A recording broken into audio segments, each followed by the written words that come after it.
গানকে কি বলছেন? গানকে মনের মদ বলছেন। শুধু শিকাগো শহরে ৩,৫০০ লিকার স্টোর আছে ওন বাই মুসলিমস। যারা সুফি, যারা দরবেশ, যারা আউল বাউল, তারা বলে আল্লাহ তো শুধু খামর বলছেন, কিন্তু বাকি আমরা এই গাঞ্জা গুঞ্জা টানি এগুলো। এরপরে আব্দুল্লাহ ইবনে ওমরের বর্ণনায় আসতেছে, এটাও মুসনাদ আহমদের হাদিস। ইবনে ওমর বলেন যে আল্লাহ রাসূল সাল্লাল্লাহু আলাইহি ওয়াসাল্লাম বলছেন যে অ্যালকোহল বা মদ, অ্যালকোহল বলতে এখানে মদ বোঝাচ্ছেন, মদ বলতে বাই এক্সটেনশন অনেকে যারা সুফি, যারা দরবেশ, যারা আউল বাউল, তারা বলে আল্লাহ তো শুধু খামর বলছেন, কিন্তু বাকি আমরা এই গাঞ্জা গুঞ্জা টানি এগুলোতে পড়ে না। যত রকমের টক্সিকেন্ট আছে সব আসবে এটার ভিতরে। বড় স্কলারদের ভিতরে কোনো মতবিরোধ নাই। যা কিছু আপনার নর্মাল সেন্সকে নষ্ট করে দেয় সেগুলো সব আসবে। এমনকি আপনি পড়াশোনা করলে দেখবেন গানও আসবে এটার ভিতরে। গানকে কি বলছেন? গানকে মনের মদ বলছেন। গান মানে কি, ধরেন আজকের দিনটা একটু একটু একটু গ্লুমি না, একটু পড়তেছে, আপনি দরজাটা বন্ধ করে একটা বড় একটা হেভি মেটাল চালাই দেন, দেখবেন আপনার ভিতরে অহেতুক ফুর্তি জাগতেছে। এই ফুর্তিটা কই থেকে আসছে?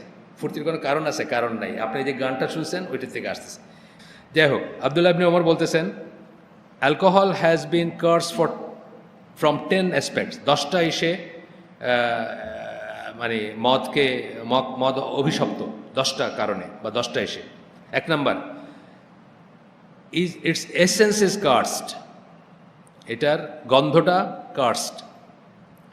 The one who drinks it, যে এটা করে সে অভিশপ্ত। গন্ধ অভিশপ্ত, যে মদ পান করে সে অভিশপ্ত। The one who pours it for others, যে অন্যের জন্য ঢেলে দেয় সে অভিশপ্ত। The one who sells it, যারা বিক্রি করে।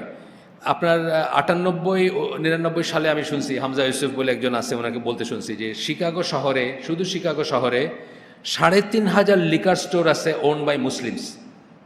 মুসলমানদের মদের দোকান আছে ৩,৫০০। তো ওইগুলার আবার ক্যাশবাক্সের উপরে আবার আরবিতে ইয়া রাব্বি লেখা, বা বুঝছেন না, হাসবুন আল্লাহ মার্কার কথা লেখা, বা এই ধরনের আর কি বরকত হয় যেসব কথাগুলো লেখা। তো আপনি চিন্তা করেন, ওনাদের যুক্তি ছিল যে আমরা তো খাই না মদ। হামজা ইউসুফ বলতেছিল ওটা, যে আমরা তো মদ খাই না, তো যারা খায় ওই লেবার লুবার, সাদা চামড়া কালো চামড়া কাফিররা খায়, তারা আয়সা কিনে, আমরা তো খাই না। তো এই যুক্তিটা কি ঠিক? এই যুক্তি ঠিক না। যেটা হারাম ওইটা আপনি অন্য কেউ খাওয়াইতে পারেন না, যেটা হারাম ওইটা আপনি অন্য কেউ বিক্রি করতে পারেন। এটা তো ইহুদিদের যুক্তি ছিল। ইহুদিরা কিন্তু নিজেদের ভিতর সুদ খায় না, কিন্তু সারা দুনিয়ারে সুদ খাওয়াইতেছে তারা। ব্যাংকিং মানে পুরা রাজত্বটাই হলো তাদের। অথচ এই মদ বিক্রি করে বাংলাদেশের, আপনার ইউএসএতে, আপনার দেশে গ্রামে যত বড় বড় বিল্ডিংগুলো বাড়িগুলো বানিয়েছে। আমি সিলেটি, তো আমার দেশের কথা আমি বলতেছি। আমার দেশে গেলে দেখবেন একটা বিশাল 2 তলা একটা বিল্ডিং, হয়তো 2 বিঘা জমির উপরে, কেউ নাই, খালি চাকর থাকে। ওই এক সময় 2 বছর 5 বছর পরে আসলে গৃহকর্তা আইসা খুইলা ঢোকেন, ফ্যামিলি নিয়ে থেকে আবার চলে যান। এই বাড়ি বানানোর জন্যই কিন্তু এখানে মদ বিক্রি করে পয়সা আর্ন করছেন, বুঝছেন? এবং এটা নিয়ে রীতিমতো গর্বিত। উনি গর্বিত, ওনার মেয়ে, ওনার ওয়াইফের বাপ মানে ওনার শ্বশুর গর্বিত যে এইরকম একটা কামের লোকের কাছে বা একটা কাজের লোকের কাছে মেয়ে বিয়ে দিতে পারছেন। দ্য ওয়ান হু বাইজ ইট, যে কেনার কথা কেন বলেন? কেনার কিন্তু সবসময় নিজের জন্য কিনতেছেন না আপনি। অনেক সময় আপনি আপনার বসের জন্য কিনতে গেছে, পাঠাই দিছে, যাও তো একটু এই দোকান থেকে কিনে নিয়ে আসো। আচ্ছা, the one who buys it, the one who makes it. অনেকে বানানোর ইন্ডাস্ট্রিতে কাজ করে। আমি এই দেশের একটা স্বনামধন্য কোম্পানি, এই গভর্নমেন্টের আগের গভর্নমেন্ট, মানে এই সরকারের আগে যারা ছিল সরকারে, তাদেরকে বোঝাইছে যে আমরা 5 স্টার হোটেলগুলোতে মদ বিক্রি করি না। করি তো। 5 স্টার হোটেলগুলোতে আমাদের বিদেশিরা এসে মদ খায় বা মদ কিনে বা মদ খায়, মদ বিক্রি করি। তো দেশের মূল্যবান ফরেন কারেন্সিগুলো বাইরে চলে যেতেছে। সুতরাং আমরা নিজেরা খাবো না, কিন্তু এখানে যদি প্রডিউস করি আর কইরে যদি এই ডিমান্ডটা মেটাই, তাহলে ফরেন কারেন্সি অনেক বেঁচে যাবে না? এইটা খুব পছন্দ হয়েছে সেই সরকারের, এবং এটাতে একজন মৌলানাকে সাইন করতে হয়েছে। একজন মৌলানা ছিলেন শিল্প মন্ত্রণালয়ের তাকে এইটাতে মানে সম্মতি দিতে হয়েছে। কিছু বলার নেই, দেশের ফরেন কারেন্সি। কিছু বলার আছে, কিন্তু কিছু বলার নাই, তারা মনে করছেন।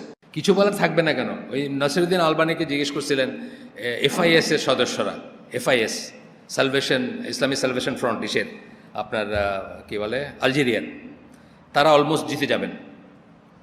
তো জিতবেন বা খুব ভালো করছেন লোকাল ইলেকশনে, এখন পার্লামেন্ট ইলেকশনে যাবেন। নাসিরুদ্দিন আলবানকে জিজ্ঞেস করছিলেন যে এটা ঠিক আছে না?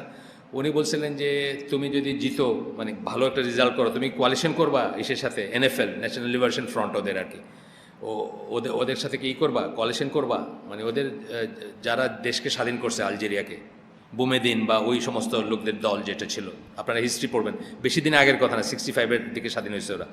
তো তোমরা কি ওদের সাথে কোয়ালিশন করবা? বলছে হ্যাঁ কোয়ালিশন করবো, ক্ষমতায় গেলে তো আর ভালো করে দাওয়াতি কাজ করতে পারবো। তখন নাসিরুদ্দিন আলবানি জিজ্ঞেস করছিলেন যে সাপোজ তোমাদেরকে 2টা মিনিস্ট্রি দিল, তোমরা কি এটা গ্রহণ করবা? বলে হ্যাঁ অফকোর্স। তো বলতেছে যে তোমরা কি এই 2টা মিনিস্ট্রিকে সুদ মুক্ত করতে পারবা, যে সুদ আল্লাহ বলছেন যে আল্লাহর সাথে, আল্লাহ রসুলের সাথে যুদ্ধ ঘোষণা করা হবে। বলে এটা কেমনে করে হয় যে আমরা একটা গভর্নমেন্টে থাকবো কিন্তু 2টা মিনিস্ট্রিকে আলাদা করে সুদ মুক্ত কীভাবে করব? তো তখন বলছিলেন যে তোমাদের কাছে কি তাহলে ওয়াহি নাজিল হয়েছে যে তোমাদের জন্য সুদের এক্সামশন আছে, এই কাজে যুক্ত হওয়াটা জায়েজ আছে? The one who it is made for, যার জন্য এটা বানানো হয়, একটা হলো যে বানায়, আর হলো যার জন্য এটা বানানো হয়। দ্য ওয়ান হু ক্যারিজ ইট, একজন বানায়ও নাই, কনজিউমও করবে না, কিনেও নাই, বেচেও নাই, খালি ক্যারি করে যাইতেছে, সেও কার্সড। আচ্ছা, the one who it is carried to, যার কাছে এটাকে নিয়ে যাওয়া হচ্ছে, and the one who consumes the money from its sale, এবং এটার বিক্রির থেকে যে পয়সা হয় সেটা যে কনজিউম করে, ওই দোকানদারের কথা বললাম, এই 10টা ক্যাটাগরির সবাইকে কার্স করা হয়েছে। এটা ইবনুল জাওজি কেন এখানে দিছেন? আমাদের অনেকে শান্তি নষ্ট হয়ে যাবে না? লতায় পাতায় আমরা দেখবো যে এখানে আসি ওইখানে আসি, বুঝছেন না?